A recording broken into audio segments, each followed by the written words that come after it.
you accept the religion of Islam, you recite the word La ilaha illallah Muhammadur Rasulullah. میرے محترم عزیز ساتھیوں، تکبر ہرگز نہ کرنا، گھمنڈ ہرگز نہ کرنا، کیونکہ اللہ کا مقدس کلام ڈنکے کی چوٹ پر بیان فرماتا ہے ان اللہ لا يحب المستكبرین، اللہ تبارک و تعالی گھمنڈ کرنے والوں کو، ایٹیٹیوڈ دکھانے والوں کو، تکبر کرنے والوں کو ہرگز پسند نہیں کرتا ہے۔ میرے دوستوں، تکبر وہ بلا ہے جس سے انسان تباہ و برباد ہو جاتا ہے۔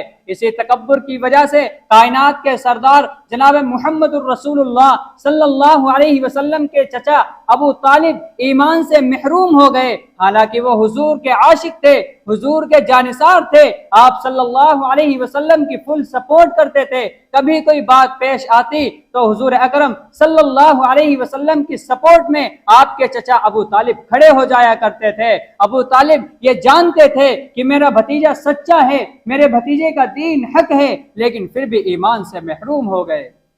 اور ابو طالب کی نزع کی حالت میں، ابو طالب کی روح پرواز کرنے کے وقت میں حضور اکرم صلی اللہ علیہ وسلم نے ان سے جو بات کہی تھی، وہ بات مولانا روم رحمت اللہ علیہ کچھ اس انداز میں بیان فرماتے ہیں، گفت اے ام یک شہادت تو بگو، گفت اے ام یک شہادت تو بگو تا کنم با حق شفاعت بہر تو، یعنی محض ابو طالب کی خلاصی کے واسطے، محض ابو طالب کی نجات کے واسطے کائنات کے سردار جناب محمد الرسول اللہ صلی اللہ علیہ وسلم نے اپنے چچا ابو طالب سے فرمایا، اے میرے چچا، you accept the religion of Islam, you recite the word La ilaha illallah Muhammadur Rasulullah. He knew my nephew is right but still did not confess. حضور اکرم صلی اللہ علیہ وسلم نے فرمایا تھا، اے میرے چچا، آپ اسلام قبول فرما لیجئے، آپ صرف ایک مرتبہ میرے سامنے یہ کہہ دیجئے، آپ صرف ایک مرتبہ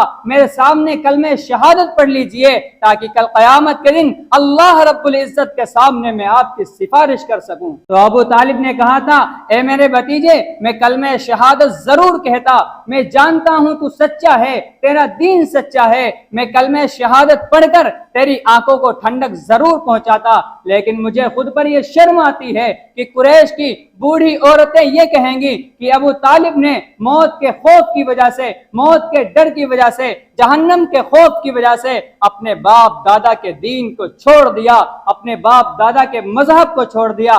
آخر کار ابو طالب نے کلمہ پڑھنے سے انکار کر دیا، اور آخری کلمہ ان کی زبان سے یہ نکلا تھا، ہوا علی دین عبد المطلب، یعنی میں عبد المطلب کے دین پر مر رہا ہوں۔ میرے دوستوں، تکبر وہ بلا ہے جس کی وجہ سے ابو طالب کلمہ نہیں پڑھ سکے، ابو طالب ہدایت سے محروم ہو گئے۔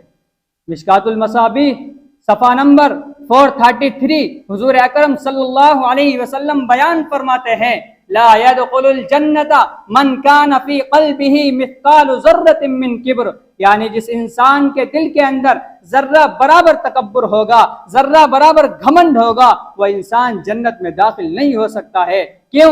کیونکہ ساری کی ساری عظمت، ساری کی ساری بڑائی صرف اور صرف کائنات کے خالق، کائنات کے مالک اللہ تبارک و تعالیٰ کے ساتھ مخصوص ہے، پھر یہ صفت دوسروں کے اندر کیسے ہو سکتی ہے؟